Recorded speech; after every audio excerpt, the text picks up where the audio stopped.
You remember that at school? I couldn't fight. I couldn't beat myself out of a wet paper sack when I was young. I was skinny.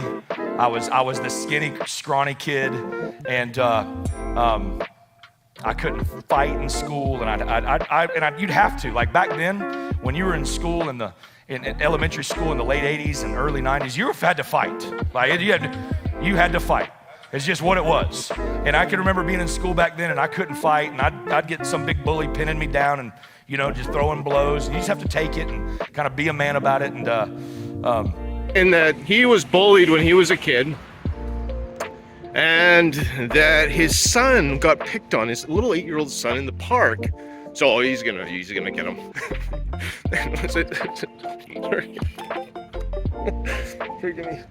Forgive me. So let's use our brains for a second, all right?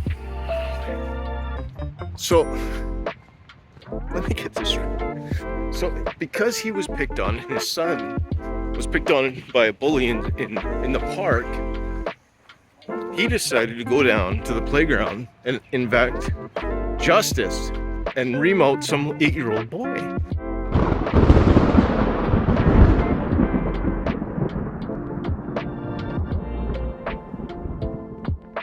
Good morning. Welcome to my channel. Please support your local food bank, drug and alcohol center. I'm just doing my straight ministry. I'm listening to a sermon. Somebody commented on one of my videos, and I looked at it this morning regarding Summit Church. I'll put the comment on the screen. And I was thinking to myself, so I downloaded his latest sermon. Hello, wake up. Okay, just checking on you. You okay? Okay, I just checking on you. You look like you're passed out. So that was crazy. The thing is, my heart stopped because I went over. I was just gonna do a demonstration on how to pick up any street clothes, or I carry garbage bags. I carry Sharpies containers. I didn't realize that there was a girl under there. My heart stopped because she was crumpled up. You didn't see it. I don't film faces on the street. And it looked like she was dead, and my heart stopped. And typically I'll be a lot more gentle, and that's why I was so loud. Hey, poor girl! I woke her up. She was actually quite upset with me, but I thought she looked like she was dead. Anyways, very rarely will my heart stop, and my heart just stopped. So I do a teaching video. If you do my channel, I'm a Christian pastor, and I do teaching videos on how to, it's called personal protective equipment. All right, enough of this. So here's another good example is that there's nobody in here, but they have bylaw enforcement. I'm friends with the bylaw enforcement officers. They wear bulletproof vests and stab vests. I'm a Christian pastor, and which brings me to this character. All right, so I listened to the sermon. So this guy, he's saying that he was bullied when he was a kid. You remember that at school? I couldn't fight. I couldn't beat myself out of a wet paper sack when I was young. I was skinny. I was the skinny, scrawny kid, and I couldn't fight in school, and you'd have to. Like back then, when you were in school in elementary school in the late '80s and early '90s, you had to fight. Like you had to fight. It's just what it was. And I can remember being in school back then, and I couldn't fight, and I'd get some big bully pinning me down, and just throwing blows. And you just have to take it and kind of be a man about it. And that he was bullied when he was a kid, and that his son got picked on, his little 8-year-old son in the park. So he's gonna get him.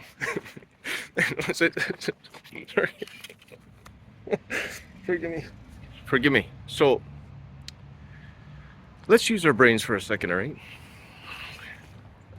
So let me get this straight. So because he was picked on, and his son was picked on by a bully in the park, he decided to go down to the playground and enact justice and remote some 8-year-old boy. I was chilling on the couch one day. This has been a couple years ago. I had my feet propped up. It was kind of about 3:30 in the afternoon. I was expecting him and the kids to get home from school, and Judah comes in, and I could tell he's kind of distraught. He says, "Dad, some bully at the park was just like picking on me and shoving me around. And there was something that just rose up in me. I don't know what it was. I know what it was. It was just like, I'm gonna protect my boy. I mean, as I could tell, he was, getting a little teary-eyed. As soon as he said it, I jumped, snapped the little thing down. I jumped up. I said, where's he at? Let's go get him. Judah's like 8, 9 at the time, but I'm like, where's he at? Let's go get him. Let's go whip his butt. So we jump in the truck and we drive down there.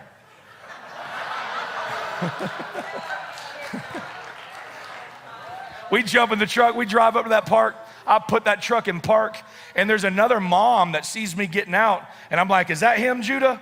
And this other mom's like, thank God somebody's here to shut this loudmouth kid up. I'm like, it's me. It's me.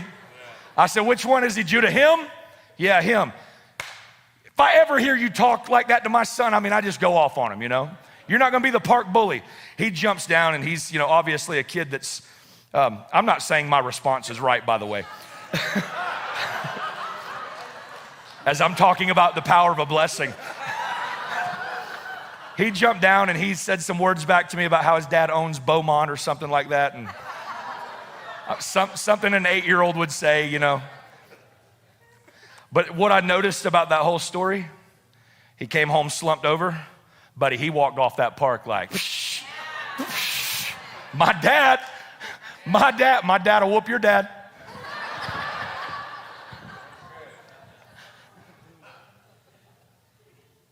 You remember that at school?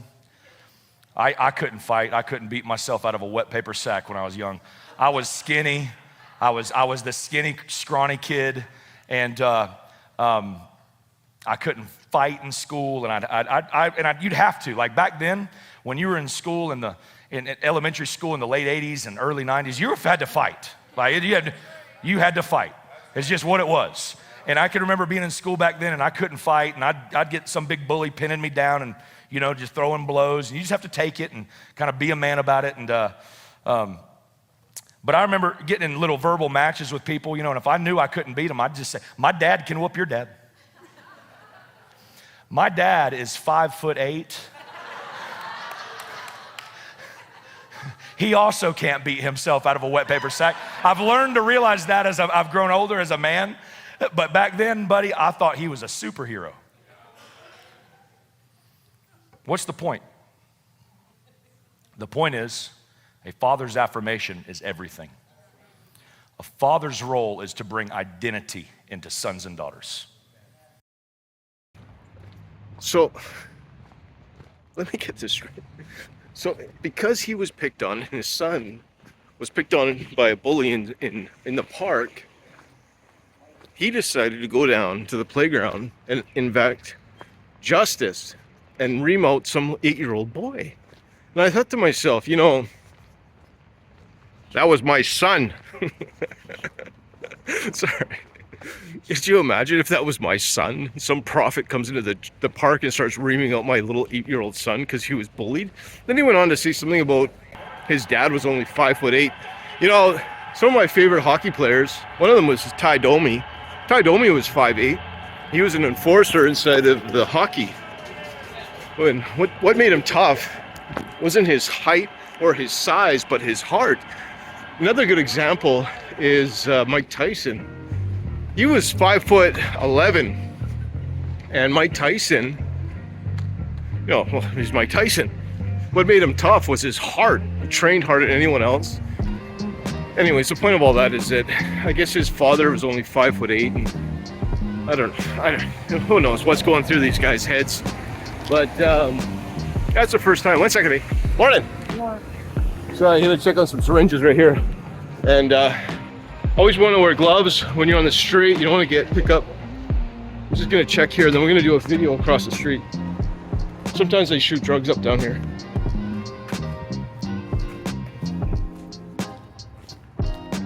All right.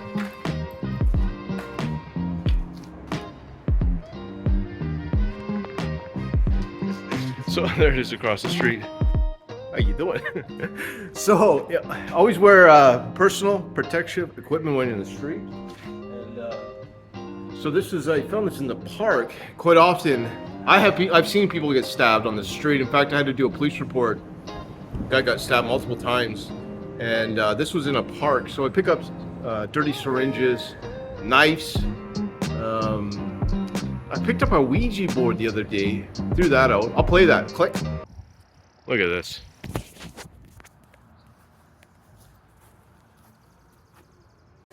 Whose Ouija board is that? I don't know. We're chucking it out. Get rid of it. Get rid of it. None of that witchcraft in your... That's it. Get rid of it. You're under the protection of the Lord. You don't need no Ouija boards. Is there a Ouija board out there? Yes, there is. Throw it away. Unbelievable. This is a Ouija board. This is where you put garbage. All right, so that was a Ouija board. And that's what I do full time. 6 days a week, picking up syringes and knives. I found crystal meth, crack, money on the street.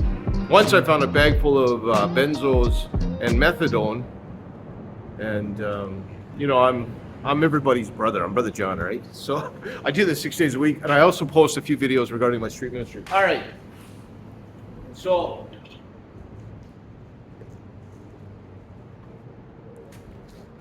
in the summertime, what happens is this morning I found two people, that young lady under the bridge, as well as first thing this morning, I found another girl I'd never seen before.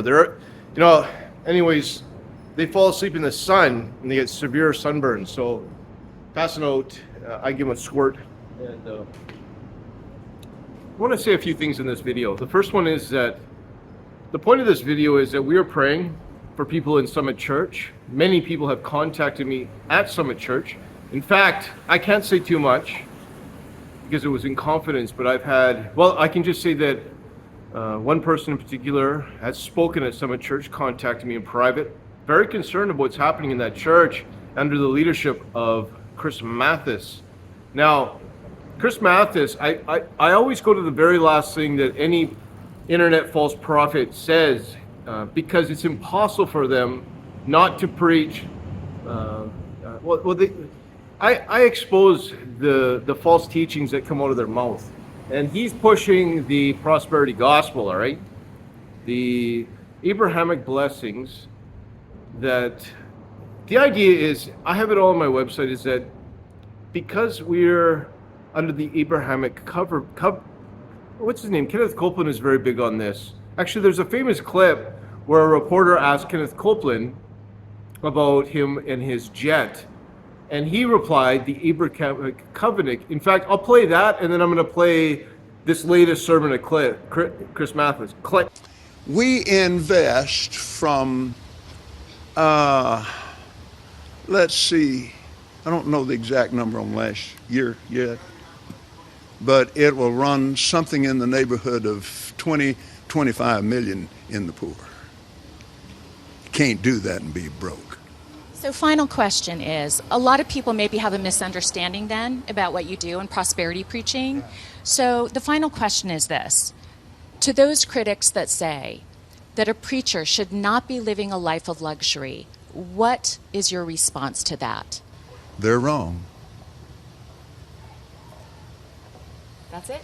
That it's a misunderstanding of the Bible that if you go into the Old Covenant, do you think the Jewish people believe you should be broke? Are you saying that Jewish people appreciate money more than... Really? They believe in wealth. Some people would find that offensive. No, wait a minute now. I'm not talking about some people. I'm talking about the Bible. The blessing of Abraham. Abraham was extremely wealthy, and he had a covenant with God. It's not the Jewish blessing, it's the Abrahamic blessing. Provision was made at the cross of Calvary. There's many people that have had provision made for them but believe lies their whole life and never enter into abundant life. The goal of the believer should be to be free from all generational lies and receive the generational blessings that were spoken over Abraham. We get those blessings. Those are ours to claim. Those are in our spiritual lineage. We get those blessings of Abraham. We can pull them into our life. We got to understand the power of words with this. I do believe this with everything in me. There are power in words. So quite clearly we see, even in this sermon, he's talking about the Word of Faith gospel. Now, I'm going to give you a bit of context because I went this morning before I left for my street ministry. I wanted to see if his sermon, okay, so his wife, birthday, and he decided to take up 3 offerings. They're called love offerings. So you fill out love offering. And his wife, it was her birthday. So he asked, there's three services. One was at, I think it was at 9 o'clock, and then 11:30, and then at 5 o'clock in the evening. And each time he asked his congregation, even on social media, this is public domain right now, he wants people to give his wife $100, $500, or $1,000 to spend on her pleasures. All right, now it's important, let me put this in context. It's important that we are supporting our local food banks, your local food bank, drug and alcohol center. It's important that we're supporting our local church, our pastor, very important, all right? That's biblical, we support our local church. That's not what we're talking about. This was actually during the crisis, we're in an opiate crisis. He decided a mandate from God. I'll put it on the screen. This is a mandate from the throne of heaven, from God. He mandated that his church give his wife spending money for pedicures. Well, I think he said her nails, for Mama to get some new clothes. Just essentially made it very clear this was for luxury items. On the offering, right, love offering, he's done it for his staff as well. He's very vocal about it, that he's taking these offerings to spend on luxury items. Now, I find that remarkable because Chris Mathis, Summit Church, are very hands-on. They do a lot of charitable outreaches, all right?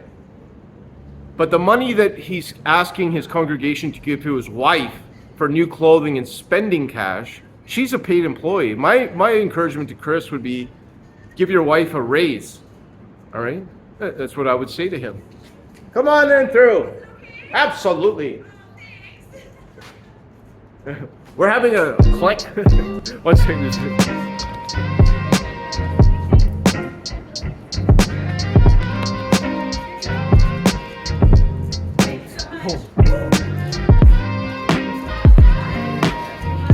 Hello. Have a great day. Oh, you as well. Thank you. You're doing a great job. Hello. Hello. Have a great day.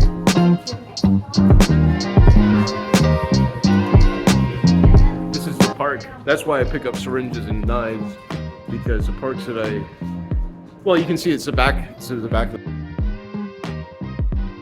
There's a bunch of my kids, eh? So I love picking up syringes, and it's sad. There's kids that are getting pricked, and we're in a crisis. So I pick up syringes and one We second. poked it and then It's a big lesson for a little person. You poked your hands with the needles? What did it feel like? it felt a little holding. The 5-year-old was playing with 2 friends behind her school in the West End of Toronto. They were in this alleyway when they found some needles. And then what happened? Then we told the teacher and washed our hands with soap. Lily's mom, Amy, raced over. The kids were piled into an ambulance and taken to hospital. They were vaccinated for hepatitis, and then they actually had a transfusion for hepatitis B to protect them from that.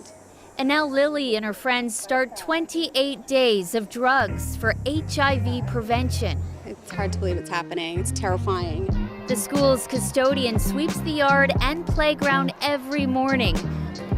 So you hear that? Always pick up syringes, put it in a Sharpies container, and that's why there's a bunch of kids.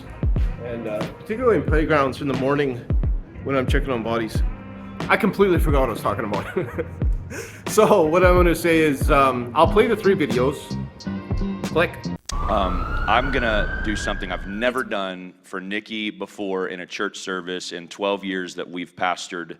Nikki has laid down herself for so many years. You know, a lot of people don't know this. For the first 7 years of us pioneering the summit, she never took one paycheck. For the first 7 years. We've never taken a special love offering for Nikki, and I'm going to do that today. I'm not going to make it a big deal where you have to come up here, but if there's something that God puts on your heart that you want to sow into her life personally, this is for her. This is for Mama to go shopping. This is for Nikki to do whatever she wants to do with it. I don't even know. But we're gonna give you a chance to do that today. And it is right. It's just the right thing to do. She is a co-pastor, a co-leader. None of this would be here with just my gift and strength alone. There's so much that Nikki brings in our worship community that cultivates teams. And you can always tell a good leader by looking at the other leaders that surround that leader.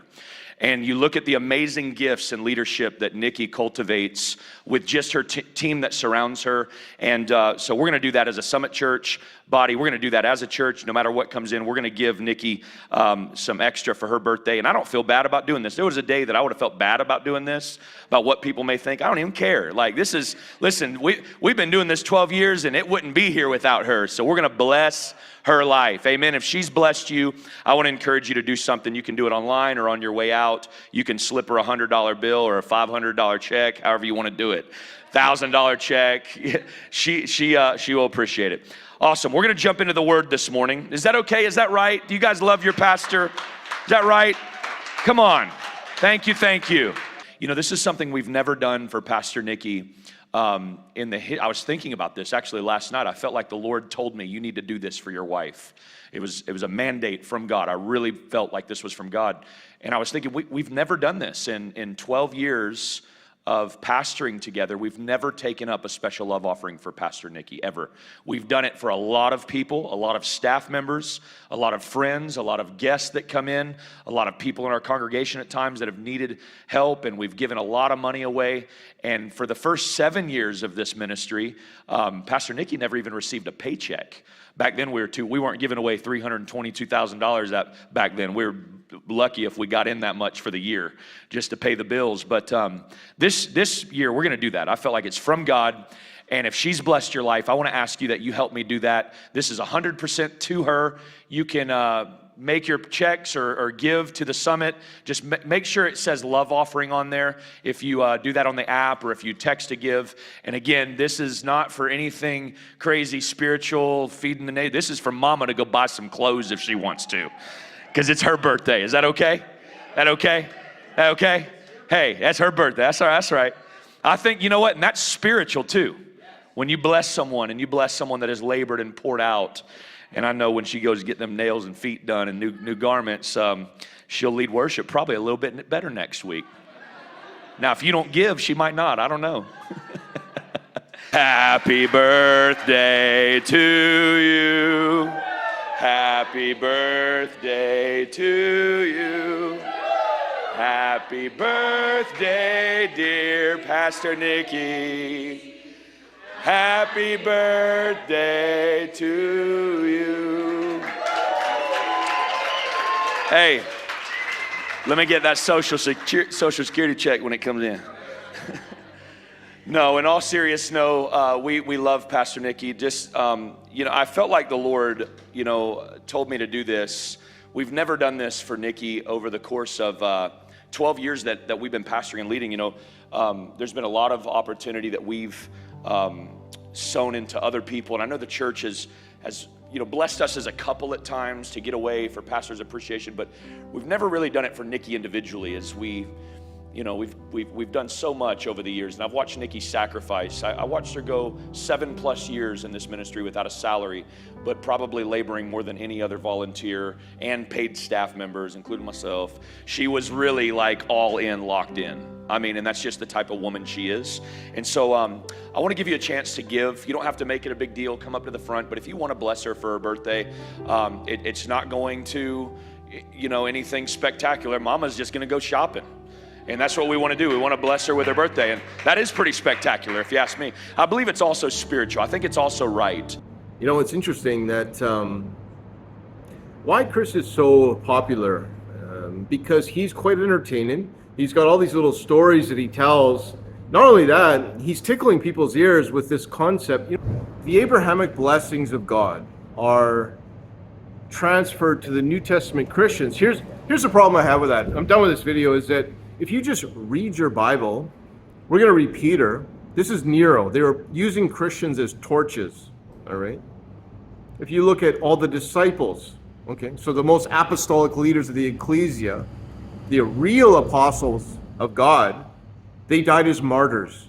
If you look at the book of Acts, Corinthians, Revelation, well, the whole entire Bible, the New Testament church and all of church history, even today, I just bought it on Amazon. I've never read it. It's called The Fox Book of Martyrs, the Puritans. I'm educating myself, right? Anyways, it should be here in a few days, so I'm going to read that book. But I like to study church history.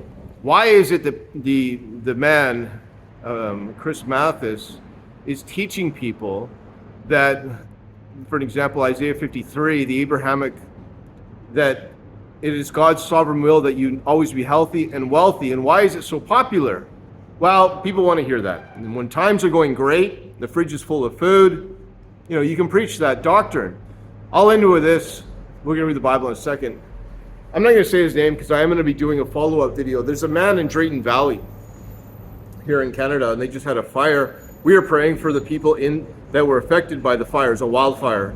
And I watched the video, and he's claiming that with the Apostolic authority, that he has 300 angels were protecting his property. Anyways, under 24 hours, the whole thing burnt down. And guess what happened? He took down that video. That video had been seen over 2,000 times. I want to do a follow-up teaching on it. As soon as I heard him say that he had 300 angels protecting his property, I thought to myself, the first thing I did was I prayed for Drayton Valley. I don't want to see anybody have their home burned down. That's a fact. Many people did lose their homes in this fire. But that is the wrong theology, that somehow Christians don't go through the fires. And he's saying that because God loves them so much and he has 300 angels, his property wouldn't. This just happened a few days ago. Not even 24 hours, he's posting videos talking about how his property is burnt down and all the trees are gone. So why? The prosperity gospel is great when things are going great. All right. Right now we have a stock market at all-time highs. Emergencia en español. The emergency room with the Tim Hortons coffee. I gotta get to. Thank you for people who've been praying for my friend, and she is severely burned. She lost 4 toes. Whole portion of her leg, the whole entire layer is burnt right off. I've seen pictures, and it is gruesome. She overdosed, failed suicide attempt. Actually, just right over here. It just happened right here, right over here in the park, right there. And Mike, my friend, just overdosed. That's her boyfriend. Anyways, she got airlifted to the hospital. I'm going to see her right now, and she's in a lot of pain. And I'm going to the hospital right now. So thank you for people who've been praying for her. Beloved, do not be surprised at the fiery trial when it comes upon you to test you as though something strange were happening to you, but rejoice. Insofar as you share in Christ. This is Nero, this is Apostle Peter, and they were burning Christians and feeding them to the lions. That you may also rejoice and be glad when his glory is revealed. If you are insulted for the name of Christ, you are blessed, because the Spirit of glory and of God rests upon you. But let none of you suffer as a murderer, or a thief, or an evildoer, or a meddler. Yet, if someone suffers as a Christian, let him not be ashamed, but let him glory in God, that name, for it is time for judgment to begin in the household of God. And if it begins with us, what will be the outcome for those who do not obey the gospel of our God? And if the righteous is scarcely saved, what will become the ungodly and the sinner? Therefore, let those who suffer according to God's will entrust their souls to the faithful Creator while doing good. Praise the Lord. So I exhort the elders among you as fellow elders and witness of the sufferings of Christ, as well as a partaker in the glory that is going to be revealed, shepherds of the flock of God, that is among you exercise oversight, not under compulsion, but willingly, as God would have you, not for shameful gain, there it is, not for shameful gain, but eagerly, not domineering over those in charge, not, right? Not domineering over those in charge, but being examples to the flock. It's like, could you imagine the Apostle Paul? Or, it's interesting, Peter, this is Peter, had a mother-in-law, all right? So you can imagine Peter had a wife, because he had a mother-in-law, right? Could you imagine the book of Acts, Peter comes into Antioch, stands in a loud voice, proclaims, I have a new mandate from God. It's my wife's birthday. We need to take up an offering so she can go and get luxury items, pedicures, nails done, shopping, and new clothes. Think about it. This is Peter. They're feeding Christians to the lions. All right. He was a real apostolic leader. All right. The Apostle Peter. He says,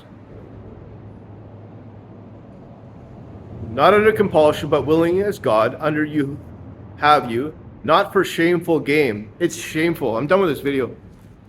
If you really boil it down to the positions that these men have taken on, all this money for his wife's pedicures, new clothing, mandate from God, clearly we see we got a major problem with the apostolic leadership of this man. And that's why I ask my viewers to pray. Here's the great news. For it is time for judgment to begin with the household of God. God is in control of his bride. That's a fact. I'm Brother John. I'm a Christian street pastor. And like I said, I had zero intention of doing a video regarding Chris Mathis. All I did was get a comment this morning, download his latest video, found out he's bullying little children, preaching the prosperity gospel. Like Kenneth Copeland could preach what Chris Mathis preach. And that's where it's at, is that the reason Kenneth Copeland is so popular and Chris Mathis is they have built a foundation of the prosperity gospel, tickling people's ears, telling them what they want to hear. It's essentially just a Christian country club. For me, when I read the Bible, all right, real Christianity, it's shocking to me what has happened to the church. It really has. But ultimately, my hope's in the Lord. All right, thank you very much for watching my little video. And I'm going to go visit my friend in the hospital. May the Lord bless you, keep you strong in the faith, and always remember, Brother John loves you. Bye.